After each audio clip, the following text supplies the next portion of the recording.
With the passing of the House settlement, BYU is going to find it a lot harder to win. Utah, on the other hand, a massive boost. This is a Locked On Big 12 Locked On Utes crossover.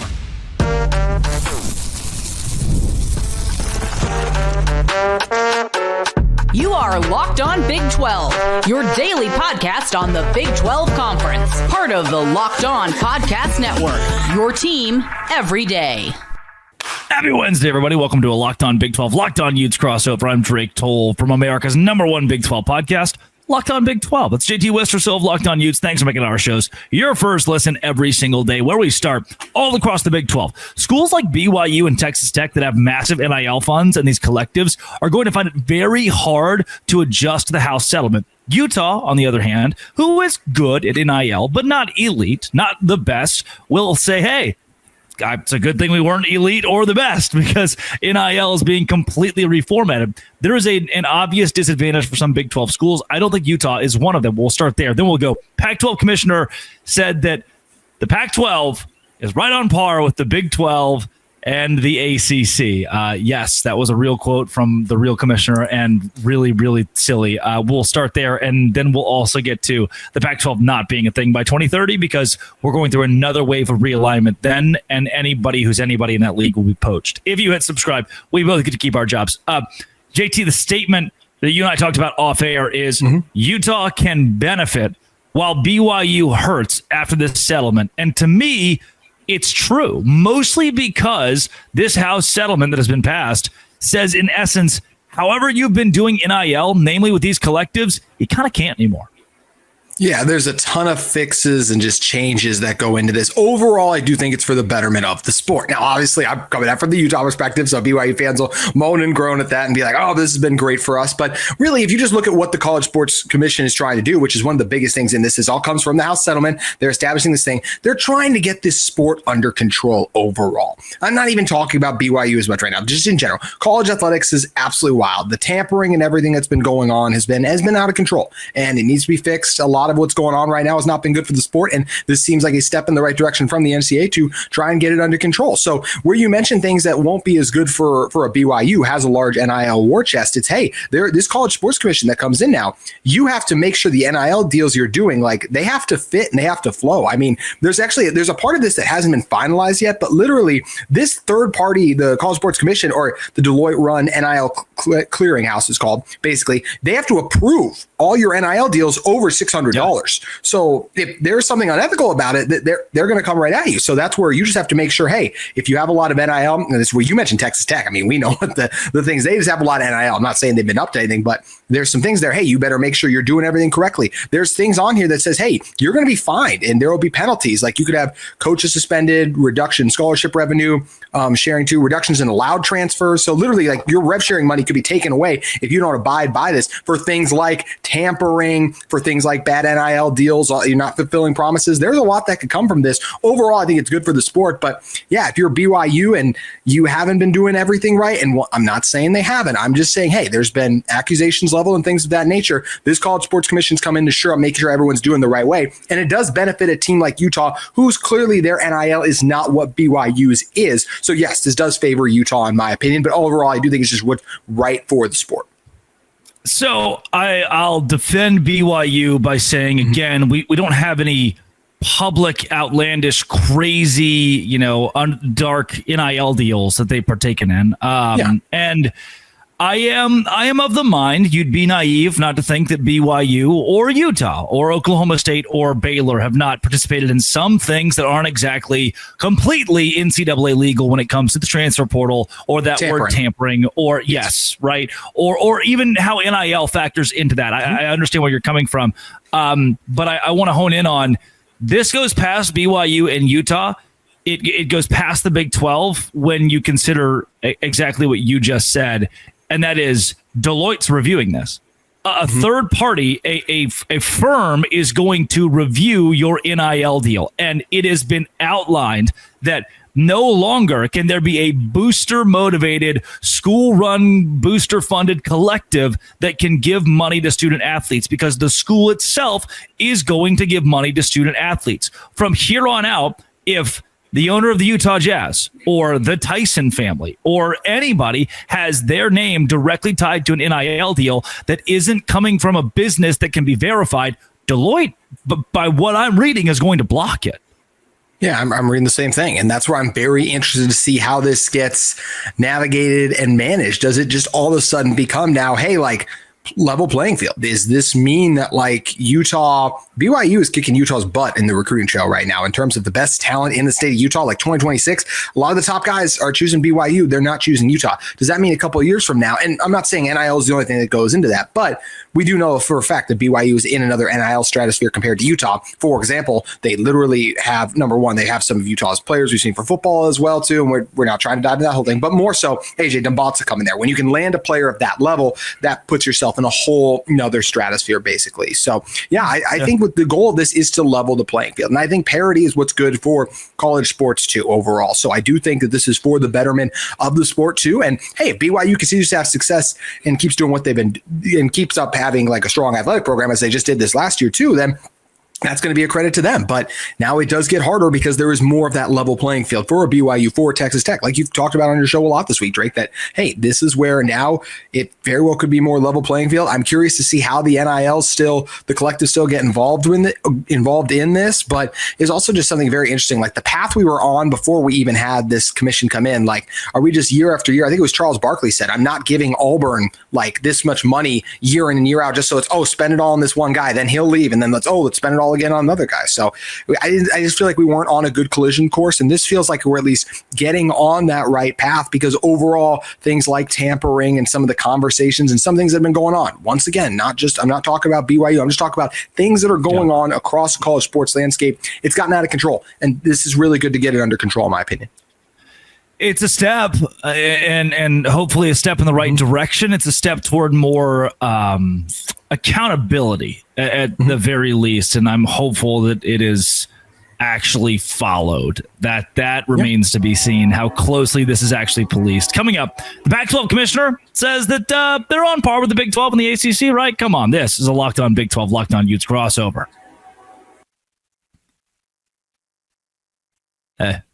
Today's show is brought to you by Game Time. Why is it brought to you by Game Time? Because when I need seats to any sporting event, whether it be the Stanley Cup Finals or the NBA Championship, Game Time has got my back. Every Thursday, you hear the Big 12 squad. JT Westersill is always on there.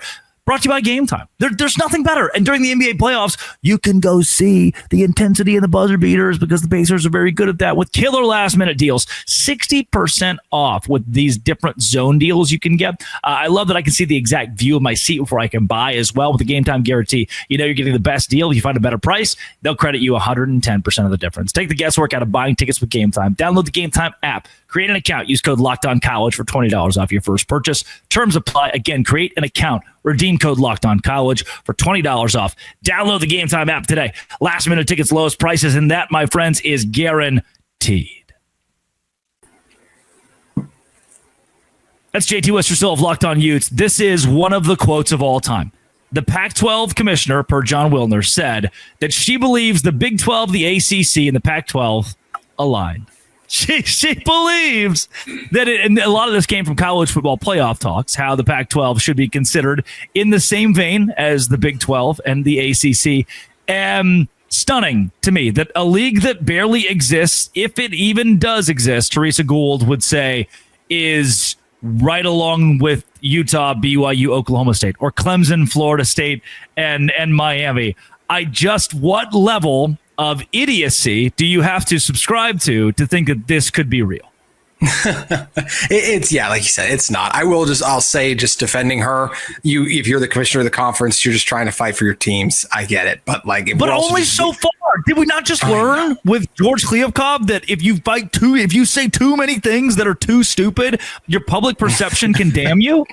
That's fair. I'll see. Well, you just got to be smarter at the negotiating table as well, too. It's hopefully the difference for the Pac-12 so far, which also they do need one more school still to. They want to talk about being on equal play. Yeah. You need one more. You're not even there yet. You have to get to 8 because you added a Gonzaga, who I think is a good add, but they don't have football. That's a problem. So you have Boise State, which, yes, Boise State is capable of having years years where they're really good and belong in the 12-team field. But that's an aberration. If you look at the years where a G5 team breaks through the ranks in football and has a year like that, recent ones, Boise, actually Cincinnati was one a couple years ago before they were a Big 12. But also now think where Cincinnati is too, right? And I'm not saying that as a negative on just what's happened with Cincinnati. It's more so just the reality of like, hey, you have these years and a lot of times you fall back. Like Boise State's had great seasons, but they are not a P4 program for a reason. And so, yes, the Pac-12 is Boise State, Colorado State, Fresno State, Gonzaga, Oregon State, San Diego State, Utah State, Washington State.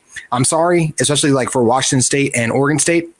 No, it's not the Pac-12 of old. It's not the Big 12 of new. It's not the ACC. The brands, what they've achieved, even like you think of the ACC now, right? You have a Clemson who's gotten into the playoff, made a statement. TCU got into the playoff, made a statement. You have teams that have won conference championships at the P4 level, the Utahs, the Oklahoma States, Arizona State, what they did last year, right? So it's a totally different level still.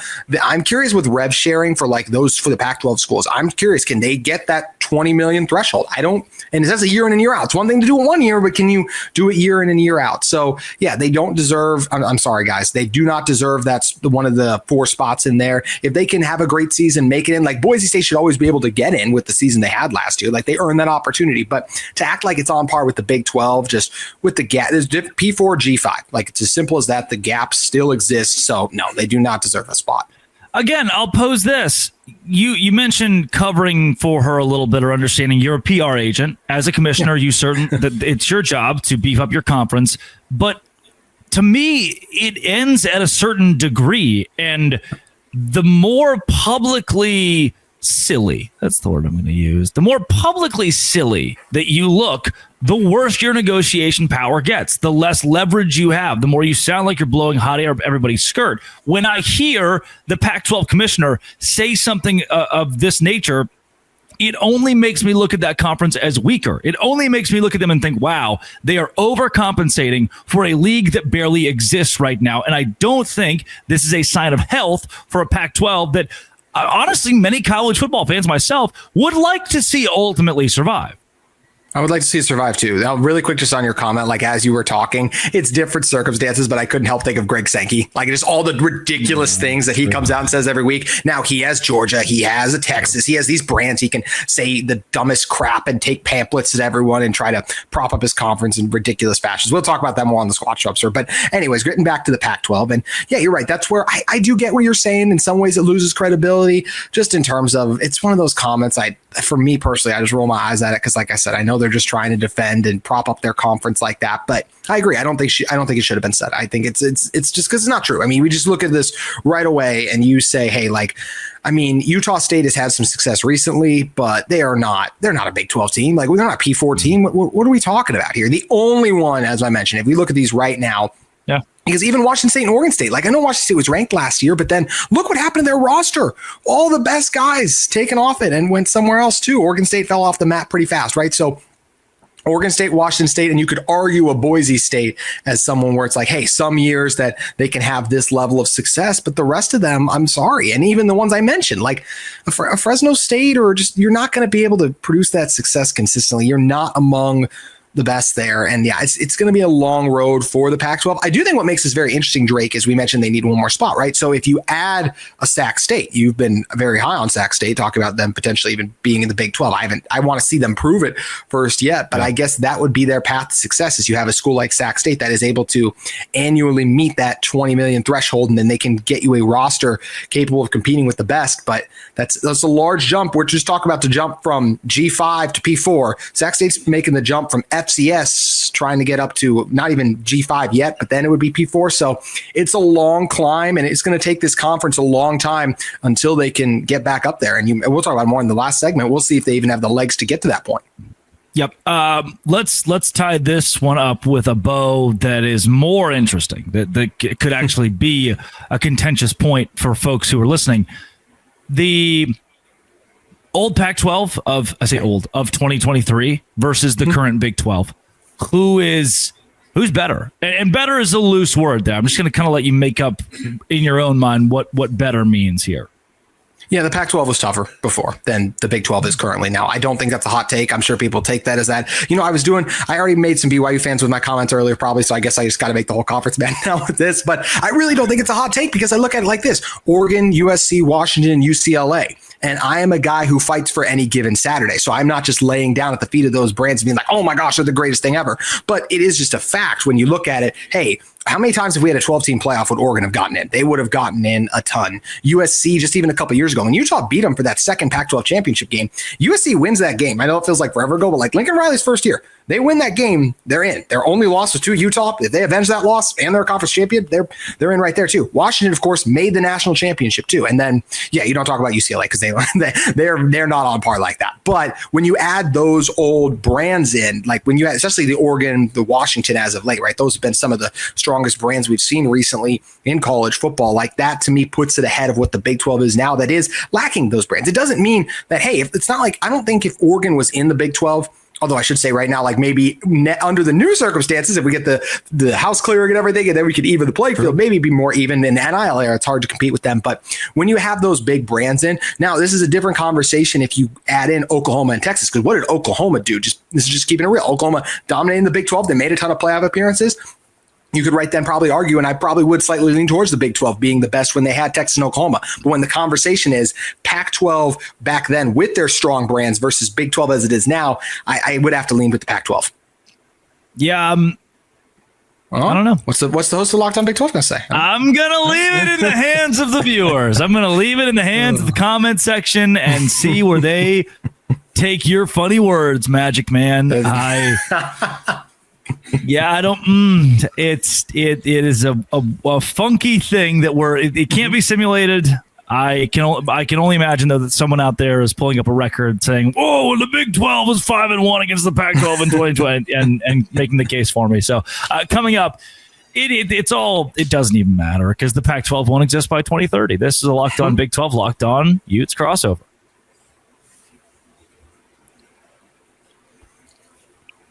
JT Wistrcill of Locked On Utes. The year 2030-2031 marks the second death of the Pac-12, the new Pac-12. Because, here's my case, because the Big 10, the Big 12, and the ACC in that 2-year span, 2030-2031, are all going to be shaken up, at the very least, through their TV contract. Each of those leagues are being reworked by ESPN or Fox or their major carriers. On top of that, it is the threshold where Clemson and Florida State, Miami, North Carolina, whoever feels more financially comfortable leaving the ACC. We know that conference is likely going to see some sort of realignment in the next 4 years when it becomes a cheaper price tag. For the Big 12, from there, they have the opportunity to lose schools, gain schools, stay the same. I believe that if the Pac-12 is at all profitable in the next 4 years, if they're even able to put football together, a school like Sacramento State or a school like Washington State or Oregon State, and I still see a lot of value in Washington State and Oregon State, massive alumni bases in Portland and Seattle, they carry top half viewership of the dead Pac-12. Those schools, they're not here for the long run of the Pac-12. They're here to make money. Just like anybody else, we already said, if Utah was given the offer tomorrow to the Big 10, they would go. You know who else would? True. Probably everybody else, everybody in the Big 12. It's just $20 million more per year. If you're a Pac-12 school and you find yourself profitable, that's your goal, and the Big 12 says, hey, here's an invite, and you can make $20 million more a year, it's what you would do. I believe because we are on the cusp, the precipice of some major shakeups in college sports due to mostly TV networks, there's no way the Pac-12 survives past that. You're probably right, which I hate because it's like what you mentioned. Like I don't want to keep seeing the Pac-12 get trampled. When the first go around of this, I get labeled anti-Big 12. I was simply just a traditionalist. I just wanted to see the conferences and leagues stay together as they were. I like college football the way it was. Call me crazy. So that's where it was unfortunate that it broke apart. I think there's been some great things now that have come out from the Big 12. But yeah, you mentioned it, just the future of this sport. It feels like we're headed for more realignment, more shakeup, and it will just be interesting to see like Big 10 SEC. Like, and Drake, I'll ask you, like, what number do they want to be at? Do you think? Like, obviously, there's a couple of the ACC brands they'd love to grab. I think there's a world where Texas Tech and BYU, although we mentioned maybe some of these NIL constraints will even the playing field a little bit more. But like, how much more do we think those teams want to expand? And super conferences has kind of gone quiet for a while. Do you think we're heading towards super conferences soon? I think both of those leagues and the Big 12 included are looking less at a number of schools in their conference and more at a number that has a dollar sign next to it. That's what matters most. Is if ESPN says, hey, we consider you a much more valuable product with Clemson and Florida State, then one, the SEC will find a way to add those two schools. Two, ESPN will find a way to add those two schools to the SEC. I've mentioned it a million times on our shows, on the Squad Show. If you hold stock in the Home Depot and the Home Depot buys Lowe's, that's huge for your stock. Is it good for Lowe's? Is it good for the Lowe's customers? Of course not. But if you're ESPN and you own stock in the SEC and the SEC buys Clemson and Florida State, yeah, that's something that you're going to want. You're going to want them to make more money. And so I believe the SEC and Big Ten both are on a crash course toward $75 million per school, $80 million per school, eventually $100 million per school, especially as we get deeper into this House settlement, where I owe $22 million or $20 million, $20.5 million next year. And then the next year, it could be 22. And then the next year, within a decade, we're looking at $30 to $35 million schools could owe in the House settlement. Therefore, with inflation to be factored here, TV networks are going to have to start paying more money. They always have, though. Every TV deal you sign goes up. And with that, the SEC and the Big Ten aren't going to stop getting greedy. If there is profit in adding new schools, they'll do it. If there's not, they won't.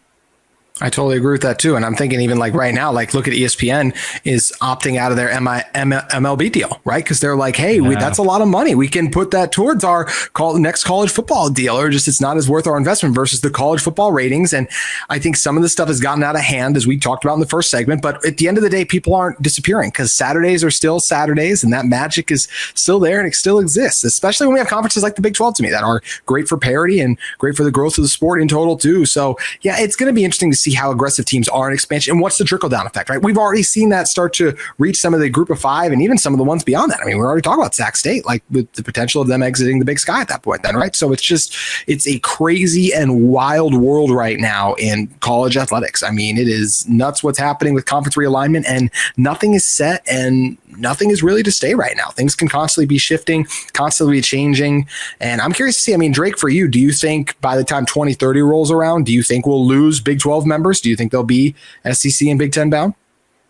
I don't believe the Big 12 will lose a Utah or a BYU or Oklahoma State to the SEC. The focus of that conference would be elsewhere. The focus of that conference would be on schools out of the ACC, I believe. Yeah. For the Big Ten, the same thing. I'm just not sure if we carry enough. This is me being honest about the Big 12. Sure. We don't carry enough big dogs right now. We don't carry enough weight right now for the Big Ten to say we need X. We need Kansas State, Utah, Texas Tech. The SEC is kind of in that same boat. I don't foresee that changing by 2030. It would take BYU, Texas Tech, UCF winning two national championships in that span to show, hey, we deserve a spot in your league that it keeps winning national championships in college football. That said, if we do see a shakeup in the Big 12, it'd either be adding or willingly subtracting schools. Brett Yormark is a businessman. And if we get 2 years down and look at Cincinnati and say, hey, we're just kind of crapping money away to keep Cincinnati in the conference. Now, hopefully that isn't the case. And I don't expect that it will be. I do believe Cincinnati can recoup, especially once it's a full member, I guess, full revenue member of the Big 12 conference. But maybe we have to have a hard conversation. Maybe there's a school or two that Brett Yormark says, hey, you're just not cut out for what we're doing and you're dead weight to this conference. I don't think it would be the most shocking thing in the world if Brett Yormark said goodbye to a couple schools. I think it would be fascinating, as you mentioned, Cincinnati. Another one I thought about, and last year I think they surpassed their expectations a little bit for football, is Houston. Houston has had so much success in basketball, but basketball doesn't even really mimic a fraction of the success that football has. That's why you've seen these teams like, you get this $20.5 million in rev sharing. Most will put $13 to $16 million towards football. And then most are just doing maybe 1 to 2 million for basketball. Some like a Houston probably do a little bit more, right? But it's just the truth of the matter is you have football is much more impactful. So if a school like a Houston, and there's things there, right? Houston's market and all the things of that nature. You already talk about the appeal of some of the Oregon market and the Washington market and things of that nature for Oregon State and Washington State. How does that play into this? I don't know, but I am very curious to see that part of it. Like how much value does college basketball bring? Especially because some brands are just more valuable than other. I mean, Duke and North Carolina, really, no matter what happens to them, like they're going to be the biggest draws in the sport. I think Houston really could have used this national championship. I think that would have been good for their brand. And the truth of the matter is you don't get remembered as much when you finish second. So I don't know how much that will boost them in the long run too. Do I think they're going to get kicked out? Honestly, as of right now, I don't think we're going to see someone get kicked out too. Eventually, the first people that would kick someone out of a conference to me, and I'm curious if you agree, Drake, I feel like the Big Ten or SEC. Someone from there I could see getting kicked out. Who that is, I don't really know. I think on the squad show, we talked about Mississippi State a couple weeks ago, right? Yeah.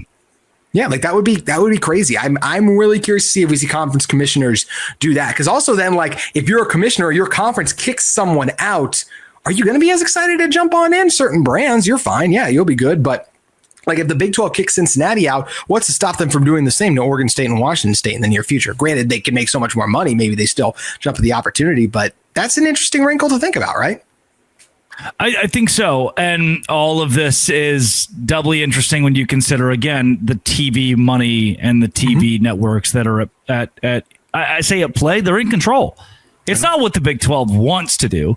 It's not what the SEC wants to do. The Big 10 wants to do. It's what your brain trusts. It's what your investor, your major investor says to do. You know, the Big 10 wanted to become more viable, more financially stable by adding Oregon and Washington, and Fox wanted to give them money. And it made sense because those schools didn't say we need 100% of the money that you're giving Maryland right now. You know, we'll take a share or a portion. And so it was only right financially to do that. And the league obviously did. And I think that's where we'll get in 4 or 5 years. The Pac-12 probably won't exist in my mind because greed is alive and well and as stable as ever in college football and college sports.